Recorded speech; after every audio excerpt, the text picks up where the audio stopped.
Boa noite a todos, sejam bem-vindos. Um abraço, uma gratidão a Deus, aos bons espíritos, por nos dar essa oportunidade de reflexão, de estudo, que os bons espíritos possam nos iluminar, nos amparar. Convido a todos para fazermos uma prece, para elevarmos nosso coração em direção ao Pai, sentindo a presença dos bons espíritos, rogando a compaixão, a misericórdia de Pedro, assunto, tema da nossa noite, que os seus amigos possam nos inspirar, nos amparar, nos auxiliar a aprender com ele um pouco de humildade, um pouco de fé, e a trabalhar, a seguir com fidelidade a Jesus. Que assim seja. O nosso tema da noite de hoje é a transformação de Pedro. Aqui no livro Ave Luz, nós temos uma descrição sucinta, bem resumida, mas pensa numa resumida, é bem resumida mesmo. Desculpe-me. Simão Pedro Barjonas, natural de Betsaida, conhecedor profundo do sistema de trabalho, talvez o sistema de trabalho mais antigo que se tem notícia, que é a pesca, era homem simples e bondoso, porém, quando irritado, enérgico e, por vezes, violento. No entanto, passado alguns minutos, arrependia-se, chegando até as lágrimas. Os seus sentimentos variavam como as ondas do mar. Tinha muitas amizades por toda a redondeza. Seu irmão André assessorava na pesca e era quem contemporizava em certas discussões. Pedro fechava o cenho por meras brincadeiras e sorria de um simples olhar. Eis alguns traços do apóstolo Pedro, o primeiro a ter o privilégio de ouvir o segue-me de Jesus. Cefas, que é o nome do Pedro, porque quando a gente pega o Evangelho, tem um nome hebreu, tem um nome grego, tem um nome romano, tem uma série de nomes que são da mesma pessoa, mas que são os diversos nomes que eles usavam. Então, Cefas era grandalhão e forte. Desconhecia dificuldades suas e dos outros, que não estivesse pronto a resolver somente com o interesse de servir. Sabia que as águas têm seus segredos e era conhecedor deles. Amava e respeitava as leis da natureza, pelo menos as que lhe eram dadas a conhecer. Foi primeiramente grande admirador de João Batista, tanto que não perdia suas pregações à beira do Jordão e no deserto mais próximo do famoso rio. Aqui nós temos uma descrição bem sucinta do Pedro. Uma pessoa simples, bondosa, ativa, enérgica, nós diríamos que apaixonado, né? de emoções intensas. E essa caracterização ajuda-nos a entender, por exemplo, uma cena que tem no Evangelho, em que Jesus pergunta, vamos lá, o que dizem de mim? O que as pessoas estão guardando dessa convivência conosco? O que elas já aprenderam, o que elas deixaram de aprender?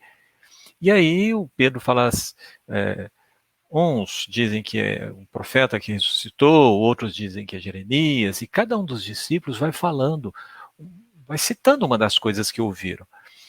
E aí o Pedro fala, respondendo a Jesus, porque Jesus pergunta, né, depois de perguntar sobre o entorno, sobre as pessoas de fora do círculo dos apóstolos, ele vai perguntar para os apóstolos, e tu, quem dizeis que eu sou? Tu és o Filho de Deus vivo. E Jesus vai comentar nessa hora que Pedro tinha sido inspirado. Olha, não foi a carne quem te revelou isso, mas meu Pai que está nos céus. Bom, se é uma revelação divina, quer dizer que é uma inspiração. Quando Jesus fala que não foi a carne, porque pela carne ele seria filho do carpinteiro, ele seria filho de José e de Maria. Fisicamente era isso, a família dele era conhecida, vivia na região. Mas para ele dizer que Jesus era filho de Deus, o Pedro, ele não tinha ido lá. O Pedro não fez parte do princípio, né? Ele não ajudou a criar a terra, ele não é um dos cristos que trabalhou na construção da terra. Então ele é um espírito que estava sendo desenvolvido pelo Cristo. Ele é uma das ovelhas, ele é um daqueles que Deus confiou ao Cristo para que Jesus, como mestre, o desenvolvesse. Então ele está ali nessa situação de aprendiz. E nessa situação, a única forma de saber que Jesus vinha da parte de Deus era por inspiração. E Jesus confirma isso. Você foi muito bem inspirado, e inspirado pelas forças do bem. Em seguida, Jesus vai preparando os discípulos para o momento da crucificação, para as dificuldades que viriam, para as perseguições. O Pedro vai ter uma reação intensa, bem típica aqui dessa apaixonada, violenta, né? Não, mestre, que isso não aconteça. Nós vamos vencer esse povo. Isso não vai acontecer. Eles não vão te prender. Isso não pode acontecer. O senhor é muito bom. Se for o caso, a gente vai para o Egito. A gente sai daqui, começa em outro lugar. Vai procurar gente que realmente esteja pronto, que mereça te receber. E aí Jesus chama a atenção dele: afasta-te de mim, Satanás. Como afasta-te de mim, Satanás? Se ele estava conversando com Pedro. A única possibilidade disso é que o Pedro, nesse momento, estivesse sendo inspirado por espíritos inferiores. A única explicação. Então, olha só, dois momentos, um pertinho do outro. Num, o Pedro inspirado divinamente. No outro, o Pedro inspirado maleficamente, inspirado por espíritos superiores. E esse contraste, ele é muito importante. Porque nós temos o hábito de endeusar as criaturas. Nós endeusamos homens. Nós elevamos os homens a um patamar, a um pedestal de infalibilidade, de grandeza, de grandiosidade, de perfeição, de uma certa forma para justificar que seja inatingível aquele estado, para colocá-los de tal maneira tão distante de nós que seja impossível sermos como eles, que seja impossível aprendermos com eles. E Jesus, como mestre, conhecedor das nossas fraquezas, das nossas desculpas, ele preparou-nos para essa situação, deixando ali bem fixo nos evangelistas, bem fixo no próprio evangelho, essa informação muito pertinente, de que o Pedro não era perfeito. O Pedro não era perfeito. E isso é muito importante, porque senão a gente vai pegar essa descrição do ave-luz e vai achar que ela não é correta. Porque está falando que o Pedro era violento. E a gente tem esse hábito de endeusar, né? O João Evangelista, o São João, que quando a gente vai falar dele, João Evangelista é um dos que capitaneou a elaboração da doutrina espírita, junto, ali na falange do Espírito da Verdade. Ele é um dos primeiros a assinar ali o prolegômenos, né, a carta dos Espíritos para a introdução do Evangelho. Ele é um dos primeiros a assinar. O João também tinha esses repente, esses rompantes, tanto que Jesus vai tratá-lo como Boanerges, a voz do trovão. Tem uma ocasião que eles vêm vindo e o João fica bravo com um pessoal que não recebeu e pergunta para Jesus: Jesus, o senhor quer que eu reze para Deus e peça para que caia pedra de fogo e destrua e liquide, mate todo mundo?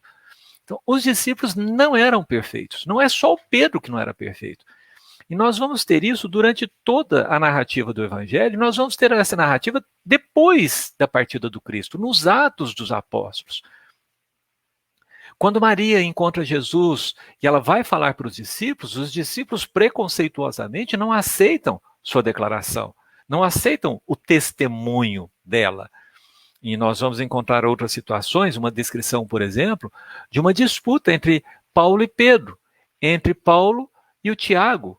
Nós vamos encontrar situações desse tipo, e não só nos Atos, porque se nós voltarmos para dentro do Evangelho, nós vamos encontrar situações em que os discípulos vinham discutindo entre si para saber quem era o maior.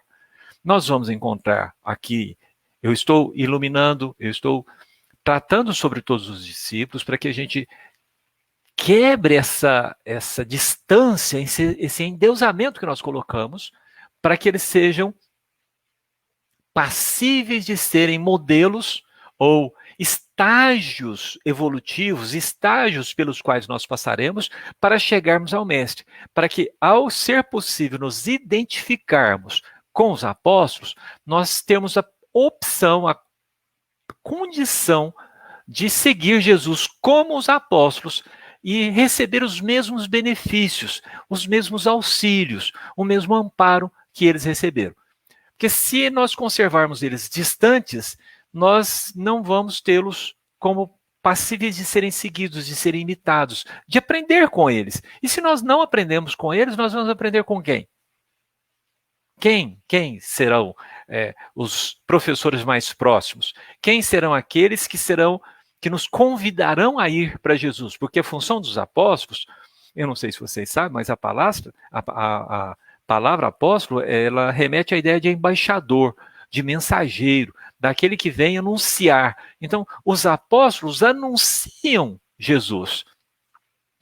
Eles vêm falar assim, olha, aquele é o cara que nós devemos seguir, assim como João o Batista vai dizer lá, num determinado momento, eu não sou digno de desatar as sandálias daquele que vem depois de mim.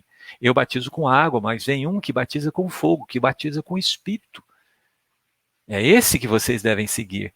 Eu sou só a voz do que clama no deserto. Ele é o noivo. Ele é aquele que vem para realizar a salvação da humanidade. Ele é o Salvador. Então, os apóstolos anunciam Jesus. E nós precisamos de vê-los como esses anunciadores. E a coisa é tão assim que Emmanuel vai dizer que ele próprio, Emmanuel, é um pregador de cartaz, anunciando o reino de Deus, a festa, a grande festa, o festim das bodas. Ele é esse mensageiro que anuncia. Então vai ter um momento em que o Pedro, vendo que Jesus havia lavado os pés dos discípulos, ele vai zangar com os outros discípulos e dizer, mas vocês não podem fazer isso, isso é um absurdo, deixando Jesus fazer uma coisa dessa, por que vocês não fizeram o lugar dele? Mas não tem cabimento uma coisa dessa, a mim ele não vai lavar. E aí Jesus explica para ele que era preciso lavar, porque se Jesus não lavasse os pés, ele não teria parte com Cristo. E aí o Pedro, nesses rompantes, né, nessa coisa de um lado e de outro, a expressão eu acho que é o Miramês, do Shaolin, o espírito Shaolin, a expressão do espírito Shaolin é muito condizente, é como as ondas do mar, né? No alto e no baixo. Então, Jesus, me lava tudo, me lava todo. Aí Jesus fala, Pedro, não precisa, basta que eu lave seus pés. Nós somos assim, né? Ora nós amamos, ora nós odiamos, ora é o nosso melhor amigo, aí faz alguma coisa que a gente não gosta, a gente deixa de ser amigo, não quer ver nunca mais, ora a gente ama, quer casar, no outro dia a gente não quer casar, não quer nem pintar de ouro, não me liga mais, não me procura mais, a gente casa e aquela lua de mel, e aquela maravilha, aquela beleza, algum tempo depois, eu quero o divórcio, eu quero a separação. Então, o Pedro representa bem essa ondulação dos nossos humores. Como nós vimos tratar da transformação do Pedro, essa introdução ela é necessária, porque se nós não conhecermos o antes, como é que nós vamos entender que houve uma transformação e que gerou um depois? E que a causa dessa transformação é Jesus. Existe uma narrativa de Humberto de Campos em que o Pedro, já tendo erguido a casa do caminho, passando por dificuldades, em que chega uma mulher muito bonita, cheia de posses. Diz a narrativa que era uma mulher de má vida. E pede para poder trabalhar na casa do caminho, para poder auxiliar, para poder colaborar de alguma forma, com recursos, com trabalho, com atividade. Ela queria fazer parte, ela queria se transformar. E o Pedro fica assim, num beco sem saída. Como eles recebiam a ajuda de muitas mulheres bondosas, que ajudavam lá as instituições, a instituição que ele tocava, ele fica com medo de que ao aceitar a ajuda dela, as outras se ofendessem e parassem de ajudar. E ele está nesse drama e ora. Quando ele ora, vem Jesus. E Jesus vem, conversa com ele e fala: bom, Pedro, eu vou lá auxiliá-la. Você escolhe o que você vai fazer. Situações como essa foram marcando o Pedro. No Atos dos Apóstolos, existe uma cena em que o Pedro ele sonha. Ele sonha e um anjo aparece para ele e fala para ele comer de comidas que eram consideradas impuras. E quando Pedro se nega a fazer isso, o anjo diz para ele: não, não torne impuro o que Deus purificou.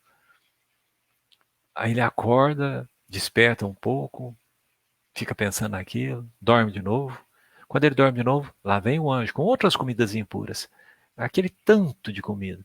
E fala: coma. E o Pedro de novo: não, não posso, essas comidas são impuras. E o anjo de novo vai falar para ele: Pedro, não torne impuro o que Deus purificou. Acorda de novo, impressionado, né, com a vivacidade do sonho, com a intensidade. O que será que quer dizer isso? Que mensagem é essa desse anjo? Mais tarde dorme de novo. Outra vez sonha. Lá vem o anjo, fala para ele. Ele acorda de novo.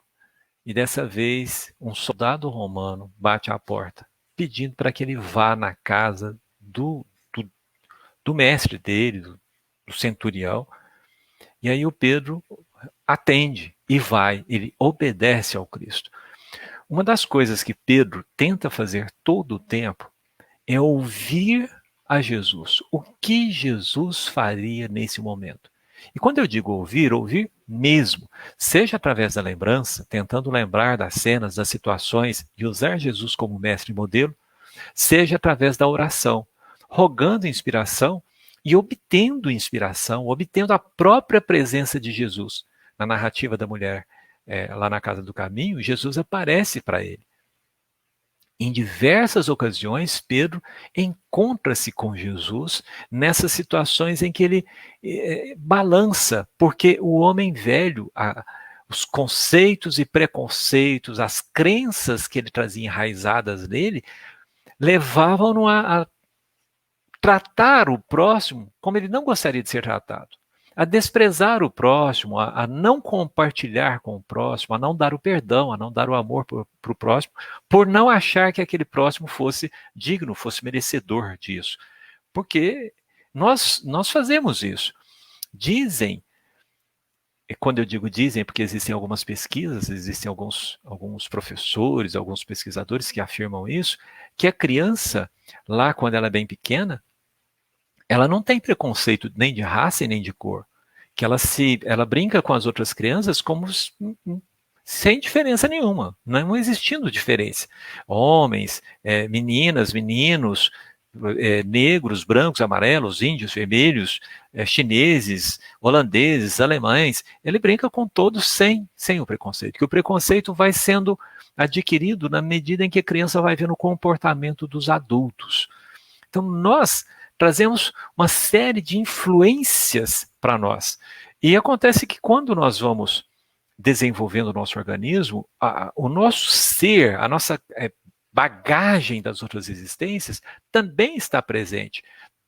Tanto que nós temos orientação que devemos aproveitar muito do 0 aos 7 anos na educação da criança para auxiliá-la, para fixar ali bons pensamentos, uma boa índole, um bom caráter, para que quando ela chegar na fase em que o espírito se apossa melhor da indumentária física e ele passa a ser ele mesmo, a ter o comportamento que ele tem, porque ele traz aqueles comportamentos, aqueles hábitos já bem enraizados nele.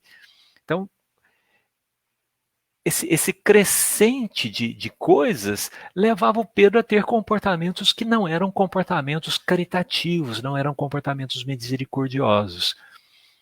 Mas, depois do Cristo, ele sempre vai perguntar o que Cristo faria.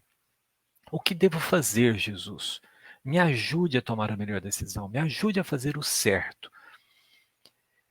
E isso é muito relevante. Porque a transformação do Pedro vem desse esforço de obediência, desse esforço de humildade para aprender. Entendem? Sem humildade não há aprendizado. Se nós não aceitarmos que há alguma coisa melhor do que aquilo que nós vivemos, que há alguma coisa melhor do que aquilo que nós somos, nós não vamos mudar, não tem por que mudar. Se nós não percebermos que há um ganho, e quando eu digo que há um ganho, isso nos leva a pensar no interesse. A lei de progresso nos assinala para uma vida sempre melhor. Uma vida sempre melhor do que a que a gente tinha momentos antes. Então, a nossa saúde hoje é muito melhor do que em 1900. A nossa casa hoje é muito melhor do que em 1900. A nossa diversidade alimentar é muito melhor do que em 1900. A nossa cultura, tudo. Pense em qualquer coisa. Não existe nada hoje que não seja melhor do que em 1900. Nossa expectativa de vida, tudo. Melhor do que 1900. Para quem acha que não, tá saindo caravanas de espíritos para reencarnar em mundos inferiores. Para quem acha que antigamente que era bom, tem um punhado de espíritos saindo que vai viver num planeta que está pelo menos uns 20 mil anos atrasados com relação a nós. Então você tem a oportunidade de ir para esses lugares. Porque se você acredita nisso, provavelmente você será atraído por essa ideia. Então é possível reencarnar nesses planos, é possível ir para esses lugares. Aqui na Terra mesmo é possível você sair de qualquer cidade e ir morar junto com os índios, no meio da floresta. É possível fazer isso. E por que eu estou sendo radical? É porque tem hora que nós desenvolvemos pensamentos que são pensamentos para bloquear o estudo. Então os espíritos que nos acompanham, eles vão lá e cutucam a gente, porque a gente começa com aqueles argumentos, e aqueles argumentos travam, a gente para de ouvir a palestra, e aquilo que a gente precisa de ouvir a gente não ouve. Eu sempre vigio a mim mesmo, porque vem esses pensamentos e eu tenho que lidar com eles. Opa, peraí, você precisa ir, acorda. A lei de progresso garante o progresso. E o progresso é uma sucessão de coisas melhores. E se são coisas melhores, então nós temos ganhos. Ganhos de qualidade de vida, ganhos de felicidade, ganhos de tudo.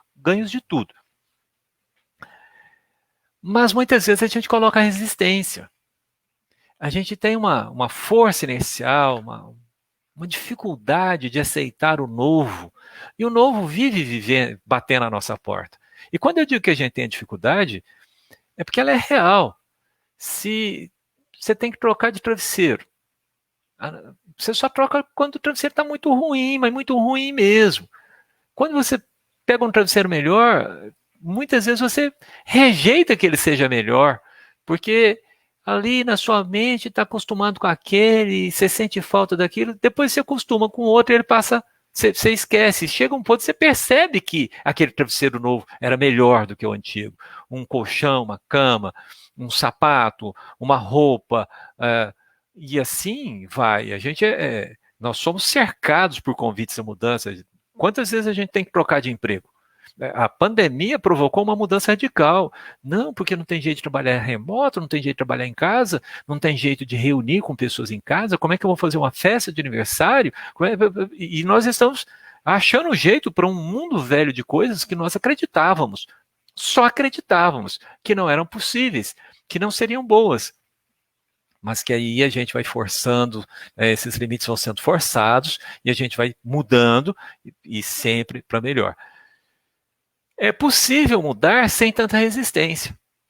É possível mudar com uma vontade, com uma aplicação. É possível você ser o aluno que repete o ano, ou é possível você ser o aluno que presta atenção no professor e com esforço ali mediano, você consiga passar de ano tranquilamente. Se você for pensar numa escola, uma escola não é feita para ser difícil. Ela é feita para que a média consiga ir num ritmo possível e não puxado. Não existe sistema de ensino criado para ser puxado. Por quê? Porque a maior parte dos alunos são medianos. Então ele é feito para a média dos alunos. E assim também conosco. Nós podemos ir com uma certa facilidade se nós tivermos uma disposição para isso. E o Pedro acha essa disposição dentro de si. Ele se abre para acompanhar Jesus, para ouvir Jesus, para considerar que as propostas do Cristo eram melhores do que as dele. E raciocina comigo. Você acha que os propósitos do Cristo, para você segui-las, são melhores do que as suas?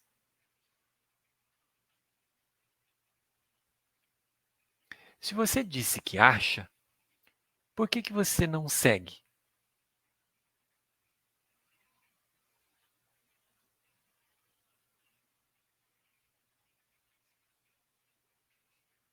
Ah, esse tempinho que eu parei foi para que desse tempo da gente raciocinar, da gente engolir esse amargo.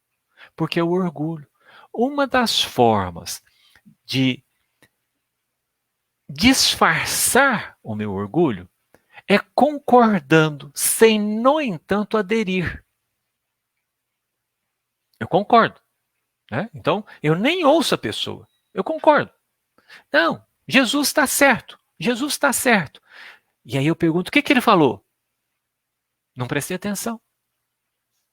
Eu sei que Jesus está certo, mas eu não presto atenção para não despertar, para não selar, para não ter um compromisso.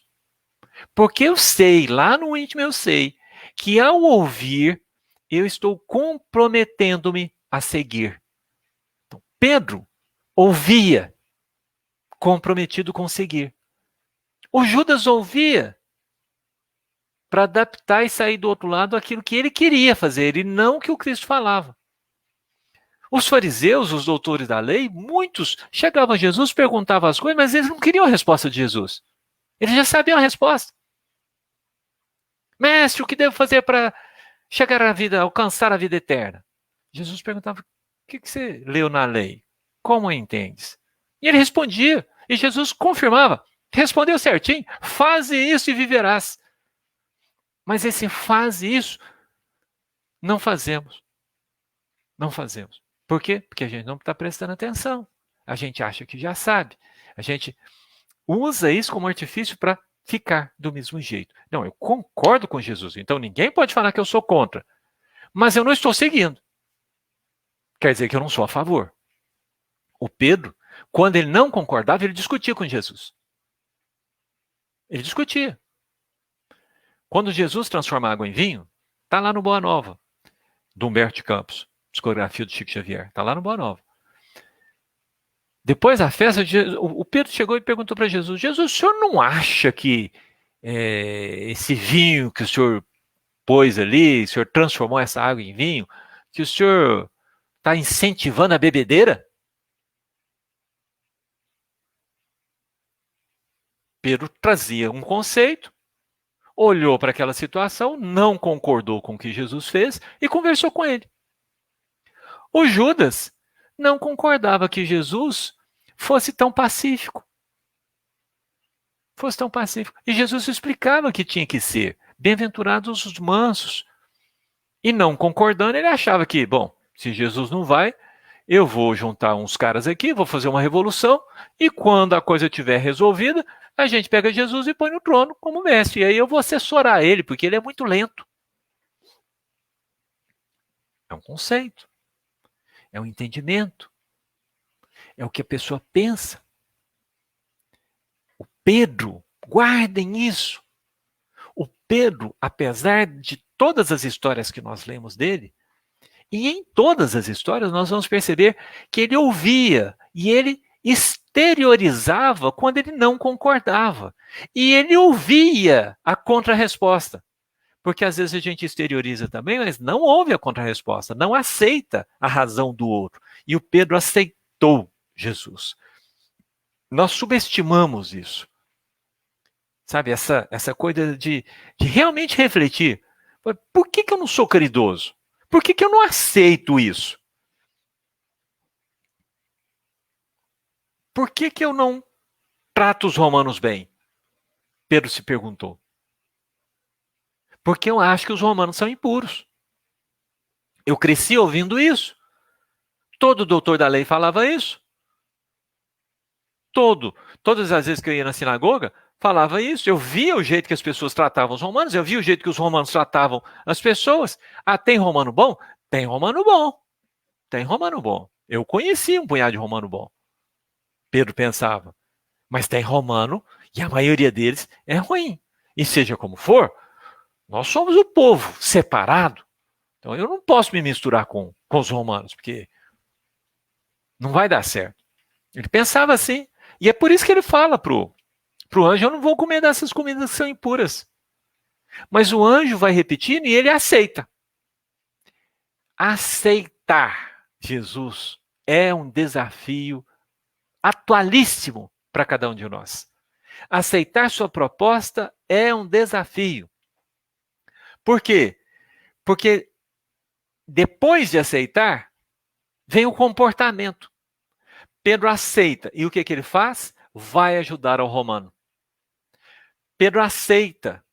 E quando lá na frente o Paulo está discutindo com o Tiago sobre a circuncisão, está discutindo, eles estão no impasse.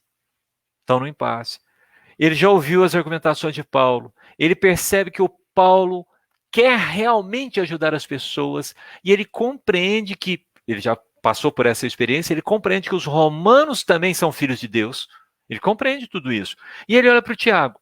E o Tiago está tentando proteger a instituição contra os ataques. Ele olha para o Paulo e ele vê o Paulo com aquela energia dele sendo atacado e sendo perseguido, e a dificuldade das igrejas. E ele olha para o Tiago e o Tiago se ali fazendo vista grossa aos judeus, seguindo mais ou menos alinhado com os judeus, para proteger, para preservar a árvore do evangelho que nascia, que estava nas mãos dele.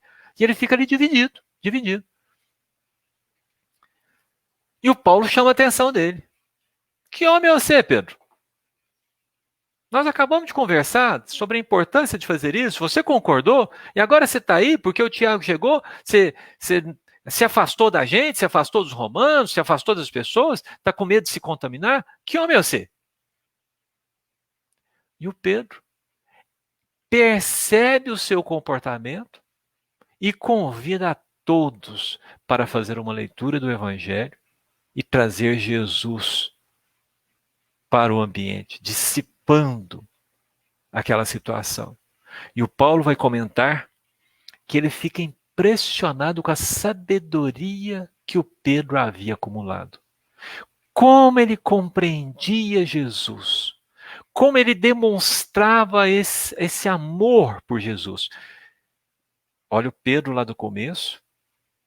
E agora olha o Pedro onde ele já está chegando. Nós vamos avançar um pouco no tempo e nós vamos encontrar o Pedro viajando para Roma. Gente, pensa. Eles não podiam chegar perto de um romano. Para ele ir na casa de um romano, o anjo tem que aparecer para ele. E o Pedro vai morar em Roma. Mudou demais da conta. Não mudou? Às vezes a gente não percebe esses detalhes no Evangelho que estão ali intencionalmente. Os espíritos inspirados, conduzidos pelos espíritos que fazem parte daquele séquito do Cristo, pelos trabalhadores que estavam encarregados dessa transformação moral da humanidade, vão ali colocando pedacinhos para que a gente conecte esses pedacinhos e tenha uma visão. Olha a transformação. Eles mostram Pedro lá com aquela crença, a crença na diferença dos homens. Uns serão salvos e os outros não. E ali na frente nós vamos ver um Pedro com uma crença no amor de Deus. Todos serão salvos. Vamos raciocinar um pouco aqui. Os criminosos que estão na cadeia vão ser salvos. Os políticos que estão desviando verba das vacinas, dos hospitais, dos respiradores, vão ser salvos. O Donald Trump vai ser salvo.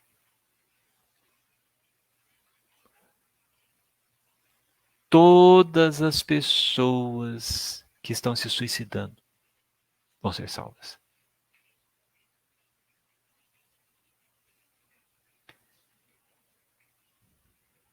Os preguiçosos vão ser salvos. Os falsos, os assassinos, os ladrões, todos vão ser salvos. Por quê? Porque Deus criou-nos simples e ignorantes e criou uma lei de progresso. Nessa lei de progresso, existe uma lei de ação e reação, de causa e efeito.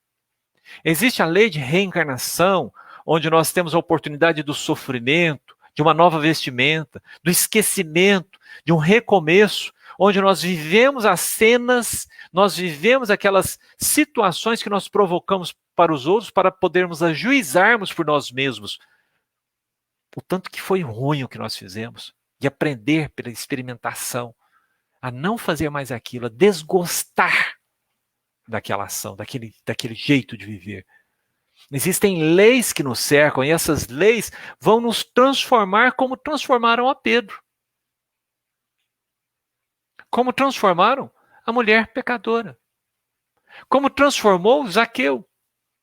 Essas leis, esses espíritos superiores, essa construção que nos cerca, que nós vemos no mundo material, pensem comigo, a nossa sociedade, que não é das mais evoluídas, cuida de prover escola para que, de alguma forma, todas as pessoas tenham a oportunidade de aprender um básico de matemática, um básico de escrita, um básico de história, de geografia, de ciências de um modo geral.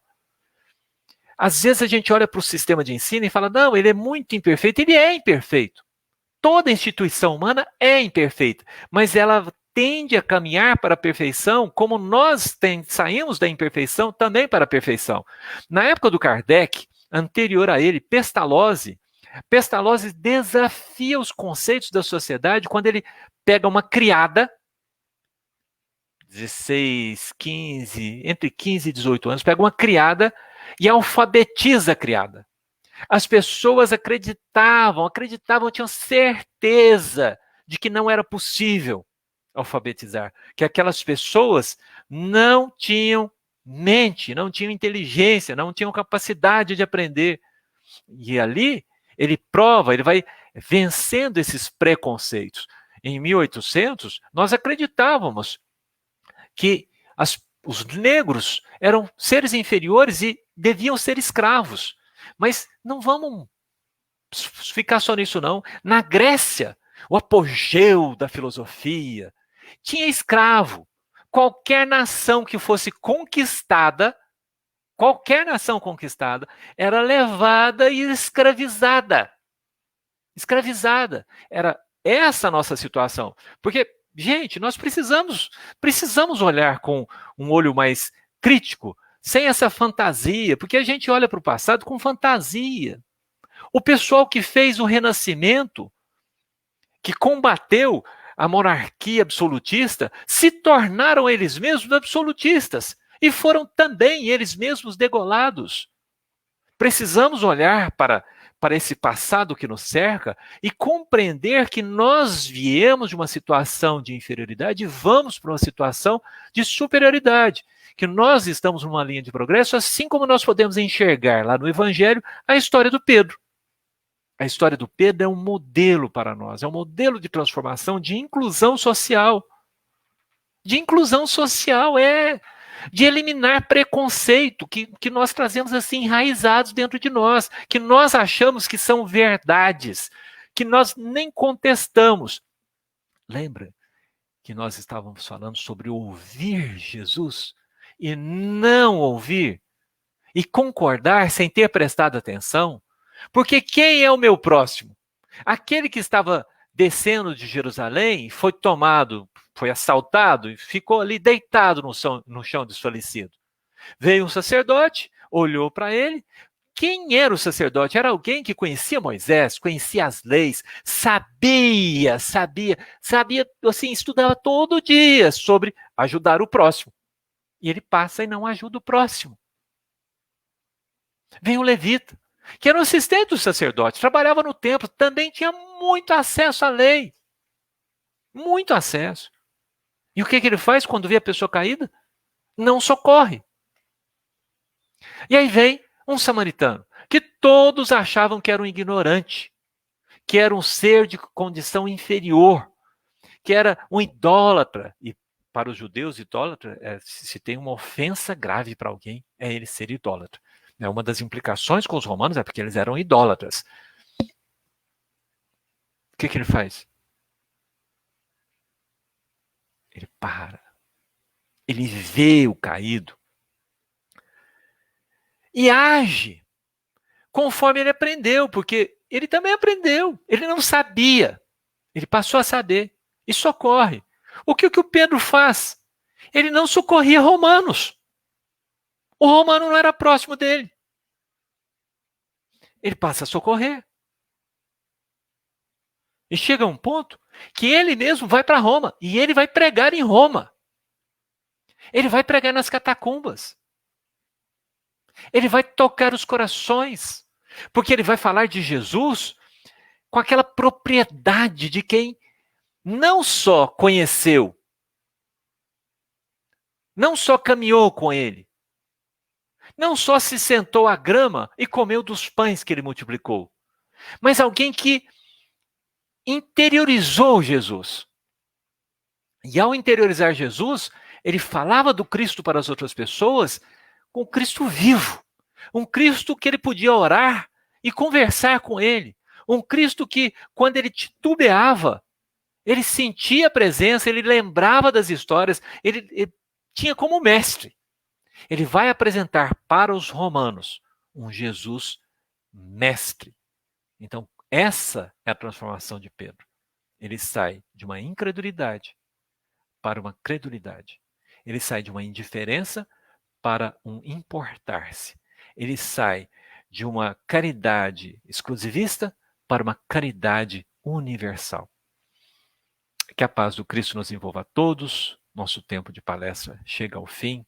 Convido vocês para uma prece, para que possamos agradecer a esses bons espíritos que vieram ter conosco, que estão em nossos lares, amparando os espíritos desencarnados, fluidificando as águas, trazendo-nos o passe curador, as energias reconfortantes que recuperam o nosso perispírito, o nosso corpo físico. Agradecido, Senhor, pelo teu amor misericordioso, repetimos aquela prece que o Senhor ensinou para os seus apóstolos, para que eles nos mostrassem o caminho. Pai nosso que estais nos céus, santificado seja o vosso nome. Venha a nós o vosso reino. Seja feita, Senhor, a tua vontade, na terra como nos céus. O pão de cada dia dai-nos hoje. Perdoai as nossas dívidas, assim como nós perdoamos aos nossos devedores. Não nos deixeis, Senhor, entregues a tentações e livra-nos, Senhor, de toda a prática do mal. Que assim seja. Que a paz do Cristo nos envolva a todos.